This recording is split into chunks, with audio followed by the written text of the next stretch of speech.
آبنائے ہرمز سے کوئی بھی ملک ٹیکس وصول نہیں کر سکتا۔ امریکی وزیر خارجہ مارکو روبیو کا دو ٹوک موقف، کہا یہ قبول نہیں کریں گے کہ آبنائے ہرمز کسی ایک ملک کی ملکیت ہو۔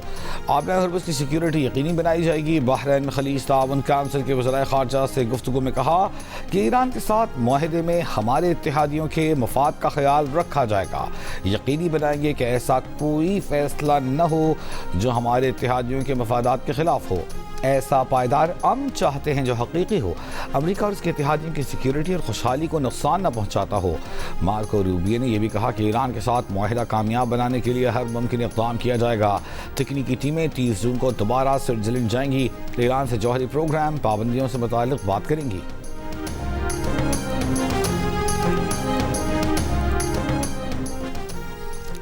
امریکی صدر ٹرمپ کا سیکرٹری جنرل نیٹو سے ملاقات میں یورپی ممالک سے شدید ناراضی کا اظہار، کہا نیٹو نے ایران کے خلاف جنگ میں مدد نہ کر کے مایوس کیا، ہمارا ساتھ نہ دیا۔ برطانیہ، فرانس، جرمنی، اسپین، اٹلی سے مایوس ہوں۔ نیٹو کے سیکرٹری جنرل مارک روٹے کی ٹرمپ کو منانے کی کوشش، ایران جنگ میں امریکہ فوجی اڈوں کے ذریعے مسلسل مدد کرنے کا کہا۔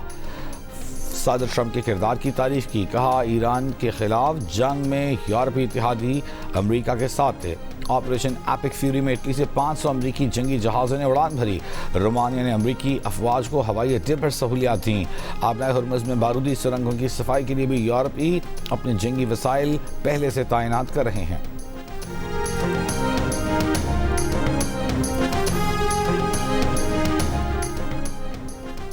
ایران کا امریکہ کو جنگ میں مدد فراہم کرنے پر نیٹو ممالک سے وضاحت کا مطالبہ۔ ایرانی وزارت خارجہ کے ترجمان اسماعیل بقائی نے کہا ہے کہ نیٹو سیکرٹری جنرل کا بیان اس بات کا اعتراف ہے کہ نیٹو نے اقوام متحدہ کے خود مختار رکن ملک کے خلاف غیر قانونی جنگ میں حصہ لیا۔ نیٹو کے سیکرٹری جنرل نے اٹلی اور رومانیہ کا نام واضح طور پر لیا۔ جن نیٹو ممالک نے اس میں حصہ لیا انہیں اس کے لیے جواب دہ ٹھہرایا جانا چاہیے۔ ان ممالک کو عالمی برادری اور اپنی قوم کے سامنے وضاحت کرنی چاہیے۔ اسماعیل بقائی نے کہا کہ ایم او یو سے متعلق امریکہ کے متضاد بیانات سامنے آ رہے ہیں۔ امریکہ کو ایم او یو کے واضح متن کے منافی تشریحات سے گریز کرنا چاہیے۔ وینزویلا میں 7.5 شدت کے زلزلے سے تباہی، دارالحکومت کراکس میں کئی عمارتیں گر گئیں۔ ملبے تلے دبے لوگوں کو نکالنے کی کوششیں جاری، 10,000 سے زائد اموات کا خدشہ، 32 ہلاکتوں کی تصدیق، 700 سے زائد افراد زخمی۔ ملک میں ایمرجنسی نافذ۔ وینزویلا کے قائم مقام صدر نے زلزلے کو سانحہ قرار دے دیا۔ زلزلے سے سب سے زیادہ لاگویرا شہر متاثر، امدادی کارروائیاں جاری۔ مائکیٹیا میں مرکزی ایئرپورٹ پر شدید نقصان کے باعث اسے بند کر دیا گیا۔ زلزلے کے جھٹکے کولمبیا اور برازیل کے کچھ حصوں میں بھی محسوس کیے گئے۔ چند سیکنڈز کے فرق سے پہلے 7.1 پھر 7.5 شدت کا زلزلہ ریکارڈ کیا گیا۔ صدر زرداری اور وزیر اعظم شہباز شریف کا وینزویلا میں زلزلے سے جانی نقصان پر افسوس کا اظہار، وینزویلا کی حکومت اور عوام سے تعزیت۔ وزیر اعظم شہباز شریف نے کہا کہ اس مشکل اور کٹھن وقت میں تمام متاثر افراد کے لیے مکمل یکجہتی کا اظہار کرتے ہیں۔ صدر زرداری نے کہا کہ پاکستان کے عوام وینزویلا کے ساتھ مکمل یکجہتی رکھتے ہیں، زخمیوں کی جلد صحتیابی کے لیے دعا گو ہیں۔ امریکی صدر نے زلزلے پر افسوس کا اظہار کرتے ہوئے کہا کہ وینزویلا میں زلزلے سے ابتدائی رپورٹ اچھی نہیں، بڑی تعداد میں اموات ہوئی ہیں۔ امریکی اداروں کو فوری مدد کی ہدایت۔ حضرت امام حسین اور ان کے رفقا کی کربلا کے میدان میں عظیم قربانی کی یاد۔ اسلام آباد، کراچی، لاہور، پشاور اور کوئٹہ سمیت ملک بھر میں 9 محرم الحرام کے جلوس اپنے مقررہ راستوں پر گامزن، شبیہ تابوت اور ذوالجناح کی زیارت۔ مرد و خواتین، عزادار اور بچے بڑی تعداد میں شریک۔ سخت سیکیورٹی انتظامات۔ پشاور میں ڈرون کیمروں سے جلوس کی نگرانی، جلوسوں کے راستوں پر موبائل فون سروس معطل۔ کراچی میں نیشنل پارک میں مجلس کے بعد جلوس برآمد ہوا۔ جلوس کے شرکاء نے ایم اے جناح روڈ پر نماز ظہر ادا کی۔ لاہور میں مرکزی جلوس پانڈو اسٹریٹ، اسلام پورہ۔ کوئٹہ میں امام بارگاہ ناصر الاعضاء سے برآمد۔ شہر میں صبح سے موبائل فون سروس معطل، موٹر سائیکل کی ڈبل سواری پر پابندی۔ ایرانی صدر مسعود پزشکیان نے کہا ہے کہ امام حسین نے ہمیں ظلم، اقتدار کی ہوس اور مفاد پرستی کے سامنے سر نہ جھکانے کا درس دیا ہے۔ جان قربان کی جا سکتی ہے مگر آزادی، غیرت نفس اور حق کا سودا نہیں کیا جا سکتا۔ تنہا رہا جا سکتا ہے مگر سچ کا دامن چھوڑا نہیں جا سکتا۔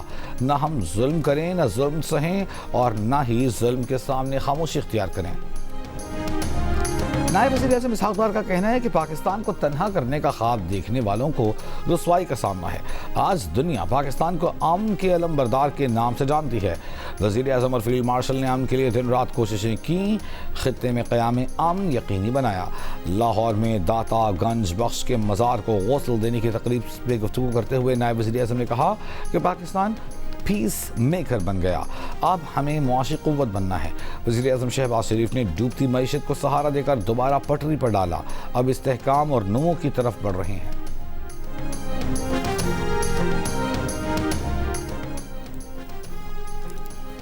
ایران کے پاسداران انقلاب نے خبردار کیا ہے کہ ایران سے رابطے کے بغیر آبنائے ہرمز کے لیے کسی بھی نئے بحری راستے کا اعلان ناقابل قبول اور انتہائی خطرناک ہے۔ کہا ہماری بحریہ کے ساتھ کوارڈینیشن لازمی ہے، خلاف ورزی کرنے والے جہازوں کو کارروائی کا سامنا کرنا پڑے گا۔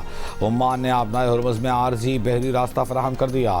وزارت خارجہ نے کہا کہ راہداری کی کوئی فیس عائد نہیں ہوگی لیکن جہاز رابطہ کاری سے گزریں گے۔ بحرین کے وزیر خارجہ کا کہنا ہے کہ عمان کی جانب سے آبنائے ہرمز سے محفوظ بحری راہداری کے اعلان کا خیر مقدم کرتے ہیں۔ اسرائیلی وزیر اعظم نیتن یاہو نے کہا ہے کہ لبنان میں اسرائیل کے فوجی مقاصد ابھی مکمل نہیں ہوئے۔ جنوبی لبنان میں سیکیورٹی بفر زون قائم کرنے پر کام کر رہے ہیں۔ اسرائیل ایران کو جوہری مسلح ریاست بننے سے روکنے کے لیے فعال طریقے سے کام کر رہا ہے۔ ایران کے اندر متعدد کارروائیاں کی ہیں۔ عالمی منڈی میں خام تیل کی قیمتوں میں گراوٹ کا سلسلہ جاری۔ برنٹ خام تیل $73 فی بیرل، WTI $69 فی بیرل میں ٹریڈ ہوتا دیکھا گیا۔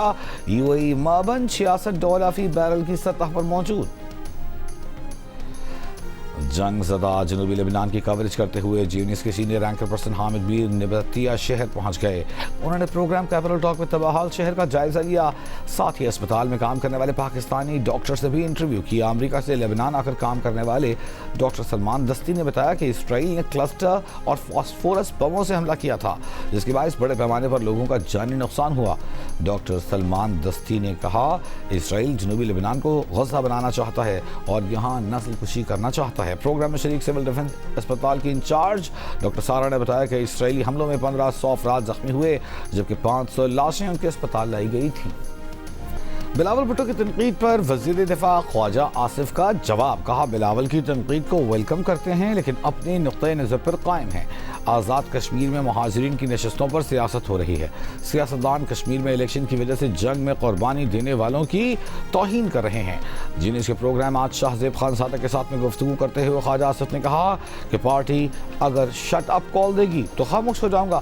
حکومت نے یہ فیصلہ کرنا ہے کہ آیا مولانا فضل الرحمان کی قیادت میں اس مسائل کا حل نکل سکتا ہے یا نہیں۔ بلاول بھٹو نے قومی اسمبلی میں اظہار خیال کے دوران کشمیر سے متعلق وزیر دفاع کے بیان پر تنقید کرتے ہوئے کہا تھا کہ ان کے بیانات نے آگ کو مزید بھڑکایا۔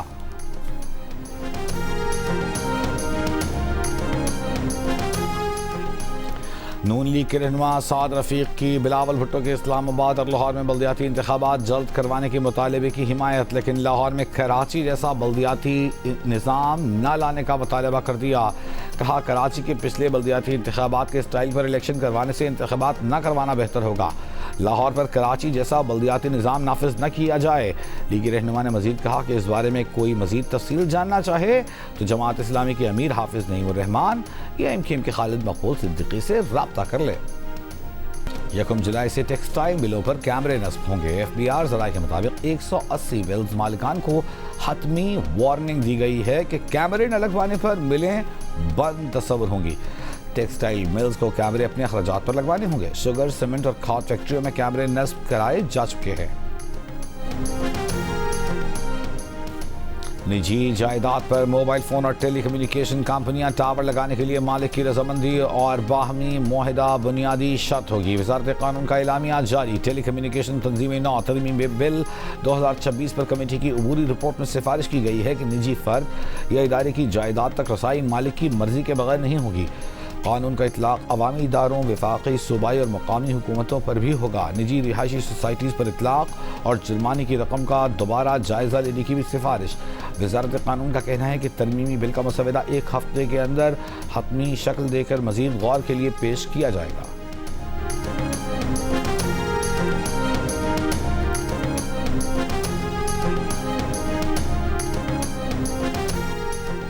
Nawaz Sharif institute of cardiology Sargodha کا افتتاح 15 جولائی کو ہوگا۔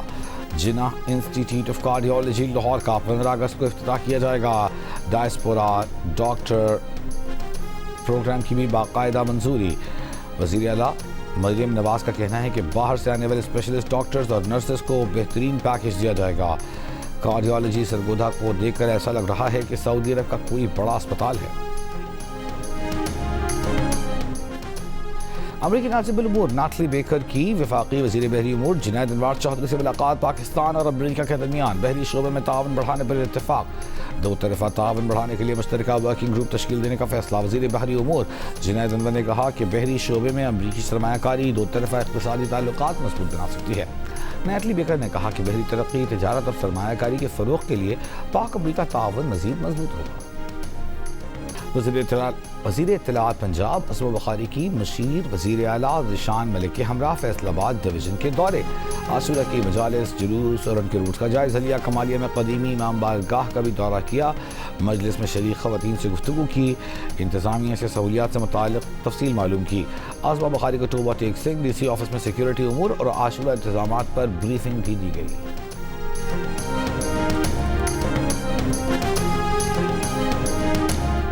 آزاد جموں و کشمیر کے وزیر چودھری رفیق نیر کا کہنا ہے کہ تمام مسائل کا حل مذاکرات ہی سے ممکن ہے۔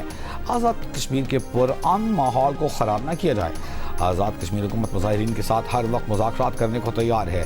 وزیر AJK چودھری قاسم مجید نے کہا کہ پرتشدد احتجاج کی وجہ سے 15 ارب روپے کا نقصان ہوا۔ کل عدم کمیٹی کے رہنماؤں کی تقاریر نفرت اور شر انگیزی پر مشتمل ہیں۔ سرگودھا میں زیادتی کے بعد قتل کی گئی 7 سالہ بچی کی ابتدائی پوسٹ مارٹم رپورٹ سامنے آ گئی۔ بچی کی موت شہ رگ کٹنے سے ہوئی۔ بچی کے چہرے اور ماتھے کی ہڈیاں ٹوٹی ہوئی تھیں۔ چہرے سمیت جسم کے مختلف حصوں پر تشدد کے 7 نشانات پائے گئے۔ رپورٹ میں بچی سے زیادتی کی بھی تصدیق ہوئی۔ گزشتہ روز مرکزی ملزم مبینہ پولیس مقابلے میں مارا گیا تھا۔ ملزم کے اہل خانہ نے اس کی لاش لینے سے انکار کر دیا۔ اہل علاقہ نے آبائی قبرستان میں تدفین بھی نہیں ہونے دی۔ لواحقین کا مطالبہ ہے کہ تمام ملزمان کو انصاف کے کٹہرے میں لایا جائے۔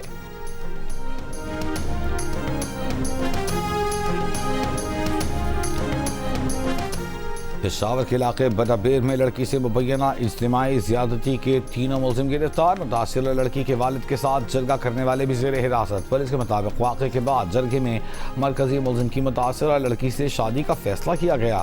لڑکی کے والد کو رقم ادا کرنے کا بھی فیصلہ کیا گیا تھا۔ بدابیر میں زیادتی کا واقعہ چند ماہ قبل پیش آیا تھا۔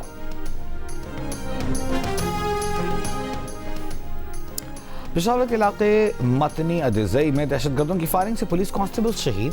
پولیس کے مطابق کانسٹیبل نسیم خان کو گھر کے اندر نشانہ بنایا گیا۔ دہشت گرد فرار۔ دہشت گردوں نے طالب نامی شخص کے گھر کے گیٹ کو بارودی مواد سے اڑا دیا۔ بنوں میں رشتے کے تنازع پر مخالفین کی فائرنگ سے خاتون سمیت 3 افراد جاں بحق، بچی سمیت 2 افراد زخمی۔ پولیس کے مطابق جاں بحق افراد میں ماں اور 2 بیٹے شامل۔ بیٹی کے رشتے سے انکار پر ملزمان نے گھر میں داخل ہو کر فائرنگ کر دی۔ ملزمان اور مقتولین آپس میں رشتے دار ہیں۔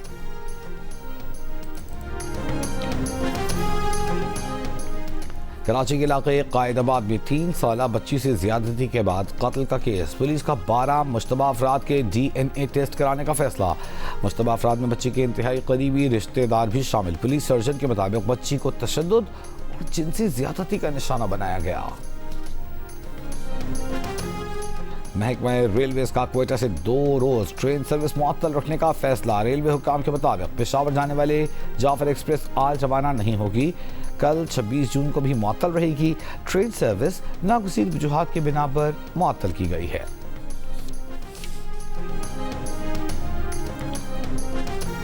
وائٹ ہاؤس نے ایران پر مسلط امریکی جنگ سمیت محکمہ جنگ کے لیے کانگریس سے 87.6 ارب ڈالر منظور کرنے کا مطالبہ کر دیا.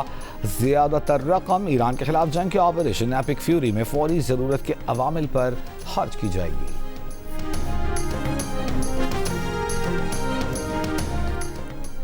دو امریکی صحافیوں کی کتاب میں دعویٰ کیا گیا ہے کہ امریکی صدر ٹرمپ نے اسرائیلی وزیر اعظم نتن یاہو سے کہا تھا کہ تمام یہودی تم سے تنگ آ چکے ہیں. ٹرمپ کی طرف سے نتن یاہو کی سرزنش 2025 میں غزہ جنگ بندی کی کوششوں کے دوران کی گئی. نتن یاہو اسٹیو وٹکوف اور جیرڈ کشنر سے فون کال پر تھے کہ اس دوران ٹرمپ نے کہا کہ حتیٰ گفتگو میں شریک یہ دو یہودی بھی تم سے اکتا چکے. کتاب رجیم چینج کے مصنفین کے مطابق ٹرمپ نے نتن یاہو سے بھی کہا تھا کہ اسرائیل کو ان سے بہتر دوست نہیں ملا. ہر کوئی نتن یاہو سے نفرت کرتا ہے مگر وہ پھر بھی نتن یاہو کے ساتھ کھڑے ہیں. یورپ شدید گرمی کی لپیٹ میں. فرانس میں جاری ہیٹ ویو سے ہلاکتوں کی تعداد 50. فرانس میں 80 سال میں پہلی بار درجہ حرارت 44 ڈگری سے اوپر چلا گیا. برطانیہ کے بیشتر حصوں میں شدید گرمی کی غیر معمولی ریڈ وارننگ جاری. درجہ حرارت 40 ڈگری کی ریکارڈ سطح پر جانے کا امکان. سرے میں جون کے دوران گرمی کا 50 سالہ ریکارڈ ٹوٹ گیا. درجہ حرارت 35.7 سینٹی گریڈ تک جا پہنچا. جون 1976 میں درجہ حرارت 35.6 ڈگری سینٹی گریڈ ریکارڈ کیا گیا تھا. اسپین میں درجہ حرارت 40 سے اوپر چلا گیا. ہیٹ سٹروک سے 2 افراد ہلاک. اٹلی میں بھی حکومت نے 16 شہروں میں شدید گرمی کا ریڈ الرٹ جاری کر دیا. K6 چوٹی پر برفانی تودہ گرنے سے فرانسیسی کوہ پیما جاں بحق. ایلپائن کلب کے مطابق جاں بحق فرانسیسی کوہ پیما 3 رکنی بین الاقوامی ٹیم کا حصہ تھے. ٹیم کے دیگر 2 افراد تاحال بیس کیمپ واپس نہیں پہنچے. پولیس رضاکاروں پر مشتمل ریسکیو ٹیم علاقے کی جانب روانہ. Pakistan white ball cricket team کے ہیڈ کوچ مائک ہیسن کا کہنا ہے کہ کھلاڑیوں میں فٹنس اور اسٹرینتھ دونوں شعبوں پر کام کر رہے ہیں. ہر کھلاڑی کے لیے انفرادی کارکردگی کا پلان تیار کیا گیا ہے. آئندہ 3 ہفتوں میں ہر کھلاڑی کے لیے واضح فوکس پوائنٹس ہوں گے. کہا کیمپ میں تقریباً 28 کھلاڑی حصہ لے رہے ہیں. آئندہ ہفتے فٹنس کے ساتھ سکلز پر بھی کام شروع ہوگا. ICC ویمنز T20 میں آج 2 میچز کھیلے جائیں گے. بنگلہ دیش اور بھارت شام 6:30 بجے جبکہ نیدرلینڈز اور جنوبی افریقہ ویمن رات 10:30 بجے مد مقابل ہوں گی. میچز جیو سپر اور ڈیجیٹل ایپ مائیکو پر براہ راست نشر کیے جا رہے ہیں.